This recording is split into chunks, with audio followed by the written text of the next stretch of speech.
आप सभी का the vision classes bye Ajay sir पर फिर से एक बार स्वागत है। और मैं आपका अजय सर आपके चैनल पर फिर से एक बार उपस्थित हूँ एसएससी जीडी स्पेशल के जीके जीएस के क्वेश्चन के साथ।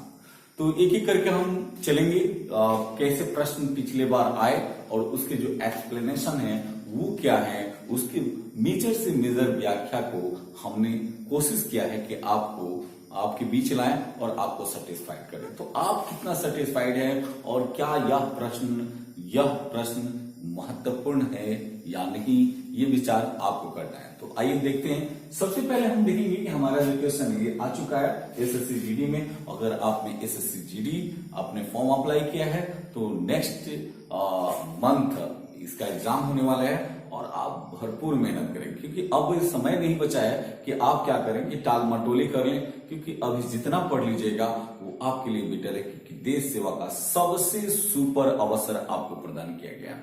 हमें नहीं लगता कि फिर से ऐसा मौका मिलेगा, तो इस मौका को चौका लगा दें। ठीक है, तो बने रहे वीडियो के अंत तक और मेरे साथ देखेंगे कि किसने गांव में भूमि अनुक्रम का अनूठा उदाहरण पेश किया है। जरा देखिएगा, इस है करंट का ही एक क्वेश्चन था, लेकिन यह इतिहास का भी हिस्ट्री का भी क्वेश्चन हो जाएगा कि किसने गांव में भूमि अनुक्रमण का अनूठा उदाहरण पेश किया है।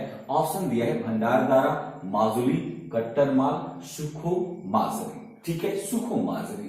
तो जरा देखेंगे कि इसका आंसर क्या होगा, सुखो माजरी होगा। ठीक है, होता क्या है कि भूमि और भूमि के जो क्षरण हो रहे थे उसकी देखभाल, उसके स्थिति को सुधार के लिए वहां पर क्या किया गया कि यह कदम उठाया गया। ठीक है, वो गांव कौन था, सुखमाजरी था। और ये कब की बात है बाबू, तो 1980 की बात है, 1980 की दशक की बात है। और यहाँ जो 1980 की दशक में किया जाएगा, यह काम कहाँ है, तो हरियाणा है। और हरियाणा के अंबाला में, हरियाणा के अंबाला में किया गया। ठीक है, हरियाणा के अंबाला में किया गया। और जब हरियाणा के अंबाला में किया जाता है तो ये सेक्टर जो पड़ता है ये शिवालिक रेंज का भूभाग हो जाता है, शिवालिक रेंज का यह भूभाग हो जाता है। ठीक है, तो शिवालिक रेंज का ये भूभाग है और उसी में एक गांव था जिसका नाम क्या है, सुखो माजरी। ठीक है, तो सुखो माजरी ने क्या किया कि भूमि अनुक्रम का अनूठा उदाहरण पेश किया है। ठीक है, और ये कहाँ है, हरियाणा के अंबाला। और अंबाला के कहाँ, तो यहां देखेंगे ये शिवालिक रेंज का भूभाग है। कब किया गया, 1980 के दशक में। तो इसके आंसर कौन से होंगे, सुखो माजरी। इसके बाद दूसरा प्रश्न देखते हैं कि भारत का पहला उपग्रह कौन था जो सोवियत यूनियन के द्वारा छोड़ा गया। मुझे पता है कि आपको पता है, मुझे पता है कि आपको पता है। तो ऑप्शन दिया है इनसेट ए भास्कर सोगा, भास्कर सेगा, रोहिणी RSD1 और आर्यभट्ट। तो मुझे पता है कि आपको आंसर भी पता है कि ये कौन सा था, आर्यभट्ट था। यानी भारत का पहला उपग्रह जो लॉन्च किया गया उसका नाम क्या था, आर्यभट्ट। थोड़ी सी बात कर लेते हैं कि ये जो छोड़ा गया ये कहां से छोड़ा गया, तो ये सोवियत रूस से छोड़ा गया। सोवियत यूनियन जिसे हम कहते हैं, सोवियत रूस से छोड़ा गया। ठीक है, और जब सोवियत रूस से छोड़ा गया तो लॉन्चर क्या था, किस लॉन्चर से किया गया, तो लॉन्चर को हम देख लेते हैं कि यह कॉस्मोस से छोड़ा गया था। कॉस्मोस, जरा देखेंगे कि कॉस्मोस 3M से छोड़ा गया था, कॉस्मोस 3M से छोड़ा गया था सोवियत रूस यूनियन के द्वारा। और कब छोड़ा गया ये सवाल पूछेगा, तो 19 अप्रैल की बात है, 19 अप्रैल 1975 को छोड़ा गया।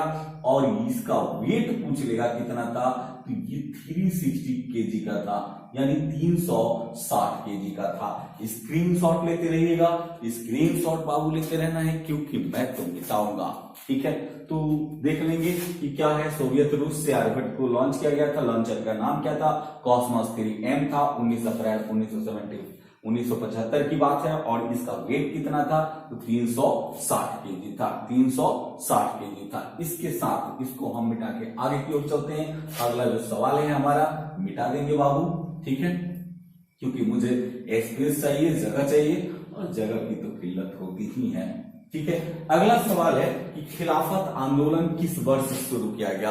अगला जो सवाल है कि खिलाफत आंदोलन किस वर्ष शुरू किया गया। ऑप्शन दे रहा है 1922, 1923, 1920, 1921। मुझे पता है कि आपको पता है आंसर का क्या होगा कि 1920 में जैसा ऑप्शन है, लेकिन इस पर नजर डालेंगे कि क्या होता है। खिलाफत आंदोलन की जो शुरुआत होगी यहां पर डिस्क्राइब कर देते हैं कि यह 1919 में शुरू किया गया और ये किसके द्वारा शुरू किया गया, तो अली बंधुओं के द्वारा शुरू किया गया। अली बंधुओं के द्वारा शुरू किया गया। अब सवाल पूछेगा कि आखिर अली बंधु में कौन कौन से थे। ठीक है, यानी शुरुआत इसकी जो होती है खिलाफत आंदोलन की वो कब होती है, तो 1919 में होती है। तुर्की के खलीफा के पद को हटाया गया। इसके बारे में थोड़ा सा डिटेल हम कभी चर्चा करेंगे। तो अली बंधुओं के द्वारा, अली बंधु में कौन कौन थे, तो देखेंगे शौकत अली थे, यानी शौकत अली। शौकत अली के बाद देखते हैं कि कौन थे, मोहम्मद अली थे, यानी शौकत अली, मोहम्मद अली थे। ठीक है, इन दोनों भाइयों के द्वारा क्या किया गया कि यहाँ खिलाफत आंदोलन की शुरुआत की गई। अब जब देखिएगा कि जब खिलाफत आंदोलन की वहां तुर्की में शुरुआत कर दी जाती है तो इसकी जो प्रचार होता है, तो प्रचार करने का माध्यम दो जो अखबार थे वह ज्यादा किया। एक था जिसका नाम था कामरेड, कामरेड ने बहुत प्रचार किया इसका खिलाफत आंदोलन का, और दूसरा था अल हिलाल। अब कभी कभी क्या पूछ लेता है कि अल हिलाल का संबंध किससे है या कामरेड का संबंध किससे है। तो कामरेड का संबंध अगर हम देख लें तो मोहम्मद अली से है। मोहम्मद अली जिन्ना से है। अल हिलाल की बात करें तो अल हिलाल अबुल कलाम आजाद। ठीक है, अल हिलाल की बात करेगा तो अबुल कलाम आजाद। ठीक है, आप लोग स्क्रीनशॉट लेते रहना, अबुल कलाम आजाद। ठीक है, अब होता क्या है कि ये बातें जब होती है, यानी 1919 अली बंधुओं के द्वारा इसकी शुरुआत की जाती है। और अली बंधु कौन थे, शौकत अली, मोहम्मद अली। इसको सबसे ज्यादा प्रचार कौन किया था, तो कामरेड और अल हिलाल। कामरेड के बारे में पूछा कि कामरेड किसकी रचना है, मोहम्मद अली के द्वारा। अल हिलाल किसकी है, अबुल कलाम आजाद का। ठीक है, तो यहां से मिटा के और आपको इंफॉर्मेशन देते हैं और सूचना देते हैं, स्क्रीनशॉट लेते रहिएगा। ठीक है, ओके। इसके बाद हम देखेंगे कि फिर क्या होता है कि 24 नवंबर को देखेंगे। 24 नवंबर, ठीक है, 24 नवंबर 1919 की बात है। अखिल भारतीय खिलाफत आंदोलन की बैठक होती है। अखिल भारतीय खिलाफत कमेटी, अखिल भारतीय खिलाफत कमेटी का गठन किया गया, बैठक की गई खिलाफत कमेटी। और जब इसकी बैठक की गई तो देखेंगे कि क्या होगा कि इसकी जो अध्यक्षता करेगा वो कौन करेगा। सवाल पूछ लेगा कि अखिल भारतीय खिलाफत कमेटी 24 नवंबर 1919 की अध्यक्षता किसने की थी, तो अध्यक्षता किया कौन था, महात्मा गांधी ने। बहुत इंपॉर्टेंट है, महात्मा गांधी के द्वारा इसे क्या किया गया कि इसकी अध्यक्षता की गई। फिर क्या होता है कि समय बीतता है, और समय जब बीतता है तो समय आ जाता है अगस्त 1920 आ जाता है। और अगस्त 1920 में क्या किया गया कि महात्मा गांधी के द्वारा, अगर देखें कि महात्मा गांधी के द्वारा इसे असहयोग आंदोलन में जोड़ दिया गया। ठीक है, तो पूछेगा कि महात्मा गांधी के द्वारा खिलाफत आंदोलन को असहयोग आंदोलन में कब जोड़ा गया, तो अगस्त 1920 को इसे जोड़ दिया गया। ठीक है, तो महात्मा गांधी ने इसे जोड़ दिया। आगे हम देखेंगे, थोड़ा सा मिटाते रहेंगे हम, क्योंकि आप स्क्रीनशॉट लेते रहिएगा। ठीक है, तो यहां मिटा देते हैं। महात्मा गांधी ने जब इसे क्या करता है, क्या किए, असहयोग में जोड़ दिए। और जोड़ने के बाद क्या होता है कि फिर आगे की जो कहानी आती है, तो फिर आता है एक संधि होती है जिसका नाम है सेब्रिज संधि। सेब्रिज संधि होती है।